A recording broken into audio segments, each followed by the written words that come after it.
जय हिंद दोस्तों जैसा कि आप सबको पता होगा वीडियो री एग्ज़ाम के लिए अब 30 से भी कम दिन बचे हैं। ऐसे में सभी स्टूडेंट बहुत ही ज़्यादा परेशान हैं। सभी स्टूडेंट के मन में बहुत ही ज़्यादा सवाल है और जो सबसे बड़ा सवाल है वो यह है कि क्या 30 दिनों में वीडियो री एग्ज़ाम क्रैक हो सकता है या नहीं, और इस अंतिम दिनों में हमें क्या पढ़ना चाहिए, क्या छोड़ना चाहिए, इन अंतिम दिनों के लिए हमारी स्ट्रेटेजी क्या होनी चाहिए। आज के इस वीडियो में मैं इन सभी टॉपिक के विषय में बात करूंगा। उसके साथ साथ अंत में मैं आप सबके साथ एक ऐसा मास्टर प्लान शेयर करूंगा, यदि आप उसे फॉलो कर लेते हैं तो इस बात की गारंटी मैं लेता हूं कि आप वीडियो एग्जाम में सफल होने वाले हैं। बस इस वीडियो में मैं आपको जैसा बताऊंगा, जितना बताऊंगा आपको उतना पढ़ना होगा। आज के वीडियो में इन सभी टॉपिक के विषय में मैं आप सबसे बात करूंगा, तो मैं उम्मीद करता हूं कि आप सभी लोग इस वीडियो को लास्ट तक जरूर देखेंगे। दोस्तों, यदि आपको यह वीडियो अच्छा लगे तो आप इस वीडियो को लाइक कर सकते हैं, अपने दोस्तों के साथ शेयर कर सकते हैं। यदि आप यूपी एग्जाम से यूट्यूब चैनल पे पहली बार आए हैं तो इस चैनल को सब्सक्राइब करना ना भूलें। दोस्तों, सबसे पहले बात करते हैं कि आप सबके मन में इस समय जो सबसे बड़ा सवाल है कि क्या वीडियो री एग्ज़ाम 30 दिन में क्रैक हो सकता है या नहीं। तो उसके लिए मैं आप सबसे बताना चाहता हूं, सबसे पहले आप अपने दिल पे हाथ रख के पूछिए, अपने आप से पूछिए कि क्या मैं कर सकता हूं या नहीं, मैं वीडियो री एग्ज़ाम 30 दिन में क्रैक कर सकता हूं या नहीं। यदि आपके अंतर्मन से यह आवाज़ आती है कि आप कर सकते हैं तो आप डेफिनेटली आप इस एग्ज़ाम को पास कर पाएंगे। लेकिन उससे पहले आपको अपने ऊपर विश्वास होना चाहिए, खुद के ऊपर विश्वास होना चाहिए। यदि आप अपने ऊपर ही नहीं विश्वास करेंगे तो आपका एग्ज़ाम कैसे पास होगा। यही वीडियो एग्ज़ाम ही नहीं, कोई भी एग्ज़ाम ले लीजिए, यदि आपको अपने ऊपर ही विश्वास नहीं है तो आप कैसे कर पाएंगे। और एक कहावत भी है, यदि आप मान लेंगे तो आपकी हार है, यदि यदि आप ठान लेंगे तो आपकी जीत है। तो आप ठान के लीजिए कि मुझे वीडियो एग्ज़ाम पास करना है, उसके लिए मुझे चाहे जो करना पड़े मैं करूँगा, चाहे जिस भी हालत में मुझे पढ़ना पड़े मैं पढ़ूंगा। 10 घंटे पढ़ना पड़े वो भी पढ़ूंगा, 12 घंटे पढ़ना पड़े वो भी पढ़ूंगा, मुझे 16 घंटा पढ़ना पड़े तब भी मैं पढ़ूंगा, लेकिन मैं हार नहीं मानूंगा। अगर आप ऐसा कर लेंगे तो आप यह मान के चलिए, आप यह लिख के चलिए, इस बात की गारंटी मैं लेता हूं कि आप वीडियो री एग्ज़ाम में सफल हो जाएंगे। लेकिन उससे पहले आपको अपने ऊपर विश्वास करना पड़ेगा कि हाँ, मैं कर सकता हूं, मैं सफल हो जाऊंगा। उसके साथ साथ आप यह भी देखिए कि बहुत सारे स्टूडेंट ऐसे भी होते हैं जो इसीलिए हार जाते हैं, आप पहले ही हार मान लेते हैं कि शायद मुझसे यह एग्ज़ाम नहीं पास होगा या मैं इसे नहीं कर सकता हूं। तो आपको वो नहीं करना है। आप इन अंतिम दिनों में ऐसा मान के चलिए कि यही मेरे पास है, और अगर इससे ज़्यादा दिन भी होता तब भी मैं जितना अब पढ़ता हूं उतना ही पढ़ पाता। आप अपने आप को पूरी तरह से इसको समर्पित कर दीजिए। इसके अलावा आपके लाइफ में और कुछ भी नहीं होना चाहिए। यदि आप ऐसे पढ़ाई करेंगे तो आप यह मान के चलेंगे कि आप वीडियो एग्ज़ाम में पास होने वाले हैं। आप इस बार वीडियो एग्ज़ाम में एक सीट पक्का करने वाले हैं। और मैं आपको एक बात और बताना चाहता हूँ, एग्ज़ाम में वही स्टूडेंट पास करते हैं जो अपना 100% देते हैं। तो आप इन बचे 30 दिनों में अपना 100% दीजिए, जो होगा फिर देखा जाएगा। उसके साथ साथ मैंने आप सबके साथ जो प्रीवियस ईयर में आपका पूछा गया था 22 दिसंबर और 23 दिसंबर 2018 के एग्ज़ाम में किस टॉपिक से कितने प्रश्न आए थे, वो सभी मैंने आपके साथ साझा किया है। तो आप सभी लोग सबसे पहले उसको देखिए, उस हिसाब से अपनी तैयारी को कीजिए। मैंने पूरी जानकारी आपको दे दी है कि आपके करंट अफेयर से चारों शिफ्ट मिला करके कितने क्वेश्चन आए थे, यूपी स्पेशल से कितने क्वेश्चन आए थे, हिस्ट्री से कितने क्वेश्चन आए थे, पूरी जानकारी मैंने आपको दे दी है। हिंदी में आपके लिए कौन सा टॉपिक इम्पॉर्टेंट है, रीजनिंग में आपके लिए कौन सा टॉपिक इम्पॉर्टेंट है, किस टॉपिक से कितने क्वेश्चन आए थे, कौन सा लेवल था, किस किस लेवल के क्वेश्चन आए थे, ये सभी जानकारी मैंने आपको पिछले वीडियो में दे दी है। आप सभी लोग जा करके उस वीडियो को भी देख सकते हैं। उस पर मैंने आपको सब कुछ बता दिया है कि आपको आपके एग्ज़ाम में क्या क्या इंपॉर्टेंट है और क्या क्या आपको पढ़ना है। उसके साथ साथ मैं आपको बताऊँ कि आप इन अंतिम दिनों में, इन 30 दिनों में यदि एक अच्छा मास्टर प्लान फॉलो करते हैं, एक अच्छी तरीके से स्ट्रेटेजी बनाते हैं, तो आप वीडियो एग्ज़ाम में सफल हो पाएंगे। आप एक मास्टर प्लान बनाइए, एक स्मार्ट स्टडी कीजिए कि मुझे कैसे पढ़ना है, क्या पढ़ना है और क्यों पढ़ना है। दोस्तों एक बात मैं आपको और बता दूं, इस समय बहुत सारे स्टूडेंट यह भी पूछते हैं कि मुझे कितने घंटे पढ़ना चाहिए, क्या मैं 8 घंटे 9 घंटे पढ़ूँ या नहीं पढ़ूँ। तो मैं आपको बता देना चाहता हूं कि समय देख कर पढ़ने का समय चला गया है। आप इस समय बिल्कुल भी समय ना देखिए कि मुझे कितने घंटा पढ़ना है, 8 घंटा पढ़ना है या 6 घंटा पढ़ना है या 7 घंटा पढ़ना है,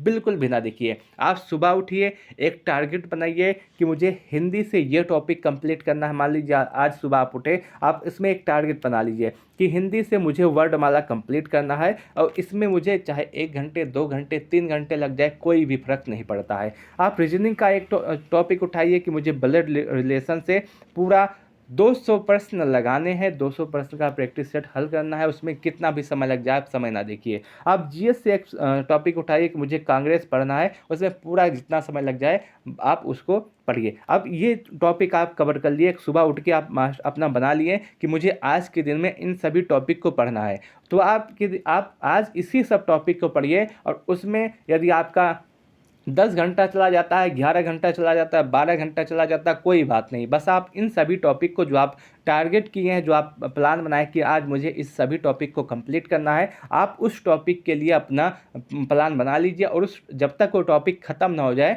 तब तक आप उठिए ना। और इन टॉपिक को ख़त्म करने के बाद एक आप प्रैक्टिस सेट और एक आप प्रीवियस ईयर जरूर लगाइए। इतना आपको एक दिन में करना है। आप टारगेट बना लीजिए। हो सकता है किसी दिन आपका जो टारगेट है वो जल्दी पूरा हो जाए, किसी दिन आपका टारगेट 6 घंटे में ही पूरा हो जाए, किसी दिन आपका टारगेट 12 घंटे में जाए। आपको कोई भी फर्क नहीं पड़ना चाहिए इससे। बस आपको एक टारगेट बनाइए कि एक प्रैक्टिस सेट रोज, एक प्रीवियस ईयर क्वेश्चन पेपर रोज, और उसके साथ साथ जो आपका हिंदी, रीजनिंग और जीके जीएस का एक टॉपिक या 2 टॉपिक जो आपसे हो सके वो पूरा करना है, कैसे भी किसी भी हालत में। इसके लिए मुझे कितना भी घंटे पढ़ना पड़े, कोई भी दिक्कत नहीं होने वाली है। उसके साथ साथ बहुत सारे स्टूडेंट यह भी पूछते हैं, जैसे आपको पता होगा इस समय बहुत सारे स्टूडेंट यही सोचते होंगे कि मेरा हिंदी इस समय मजबूत है, हिंदी में मैं अच्छा कर ले रहा हूँ, रीजनिंग भी मेरा थोड़ा अच्छा है, रीजनिंग में भी अच्छे स्कोर मैं कर पा रहा हूँ, लेकिन मेरा जीके जीएस इस समय कमज़ोर है।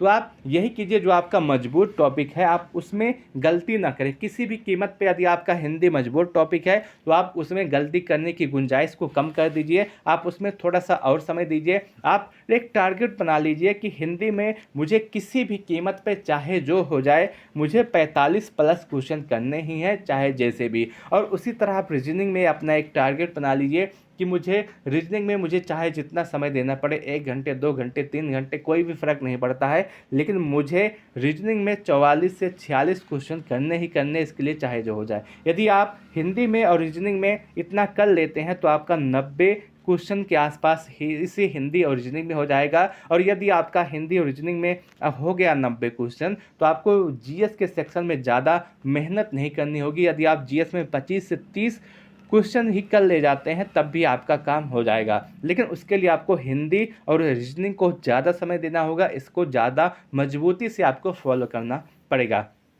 मैं ये बात को इसलिए बता रहा हूँ क्योंकि बहुत सारे स्टूडेंट कहते हैं कि मेरा हिंदी में अच्छा स्कोर हो रहा है, हिंदी में 45 40 42 के आसपास हो रहा है। मैं उन स्टूडेंट के लिए बताना चाहता हूँ, यदि आपका भी हिंदी और रीजनिंग सही है तो आप इसको फॉलो कीजिए। आप टारगेट बना लीजिए कि मुझे हिंदी में 45 प्लस और रीजनिंग में 44 से 46 प्लस के आसपास करना है। यदि आप इतना कर ले जाते हैं, 90 क्वेश्चन कर ले जाते हैं, तो आपको जीएस जीके जिन बच्चों का कमज़ोर है उनके लिए ज़्यादा दिक्कत नहीं होगी। और जीके जीएस में यदि आप देखें तो इसमें भी बहुत ज़्यादा टॉपिक नहीं है। अगर पिछली बार उठा करके देखें तो आपका यूपी स्पेशल से, करंट अफेयर से, हिस्ट्री से, और उसके साथ साथ स्टैटिक्स से, और आपके उसके साथ साथ पॉलिटी और जियोग्राफी से ही ज़्यादा क्वेश्चन पूछे गए थे। लगभग 50 में से 40 क्वेश्चन आपके इसी से पूछे गए थे, जिसमें आपका यूपी स्पेशल बहुत ही ज़्यादा इंपॉर्टेंट है, इसी से 10 क्वेश्चन पूछे गए थे।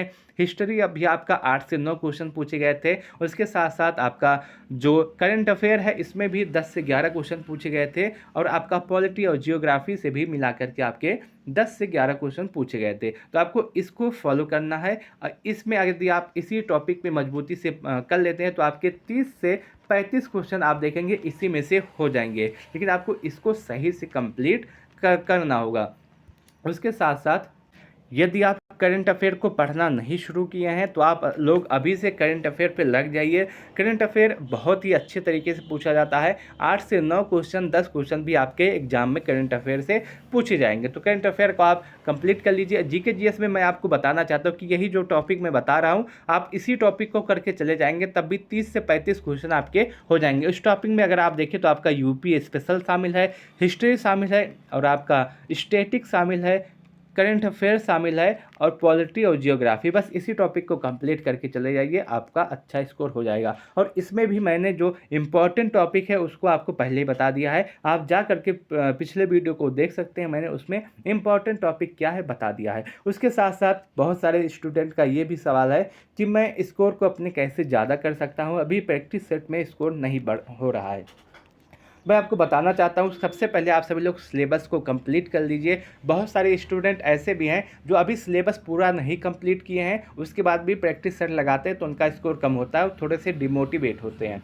सबसे पहले आप यही कीजिए कि आप अपने जो सिलेबस है उसको पूरा कंप्लीट कर लीजिए, क्योंकि बहुत सारे स्टूडेंट हैं अभी करंट अफेयर को भी नहीं पढ़े हैं पूरा, उसके बाद प्रैक्टिस सेट लगाते। अगर आप सिलेबस नहीं कंप्लीट करे हैं उसके बाद प्रैक्टिस सेट लगाएंगे तो आपका जो नंबर है वो थोड़ा सा कम आएगा प्रैक्टिस सेट में। इसलिए सबसे पहले सिलेबस को कंप्लीट कीजिए और प्रैक्टिस सेट लगाने के बाद, और उसके साथ साथ प्रैक्टिस सेट लगाते समय आपको एक बात का और ध्यान रखना होगा कि मान लीजिए आप प्रैक्टिस सेट लगाते समय आपका कोई टॉपिक, कोई भी क्वेश्चन गलत हो जाता है। मान लीजिए कांग्रेस से एक क्वेश्चन आपका गलत हो गया, तो उसी समय कांग्रेस के पूरे टॉपिक को आप रिवाइज कर लीजिए, उसको याद कर लीजिए। कहीं से आपका मान लीजिए कि प्रैक्टिस सेट लगाते समय आपका जियोग्राफी के नदी वाले सेक्शन से एक क्वेश्चन गलत हो गया, तो उसी समय पूरे नदी तंत्र को आप कंप्लीट कर लीजिए। ऐसा आप करेंगे तो जो आगे प्रैक्टिस सेट लगाएंगे उसमें क्वेश्चन गलत होने के कम चांस होंगे।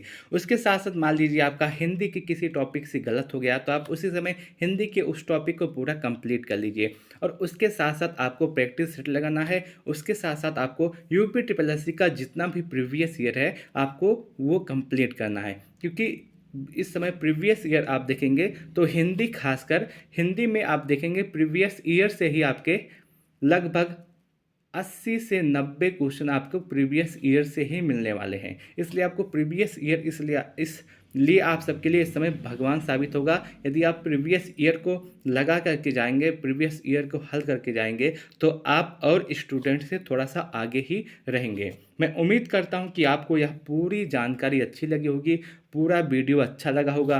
यदि आपको यह वीडियो अच्छा लगा हो तो आप इस वीडियो को लाइक कर सकते हैं, अपने दोस्तों के साथ इस वीडियो को शेयर कर सकते हैं। यदि आपके मन में अब भी कोई डाउट, कोई सवाल, कोई कन्फ्यूजन रह गया हो तो आप कमेंट सेक्शन के माध्यम से पूछ सकते हैं। मैं आपके प्रत्येक कमेंट का जवाब अवश्य दूंगा। वीडियो को लास्ट तक देखने के लिए आप सबका बहुत बहुत धन्यवाद।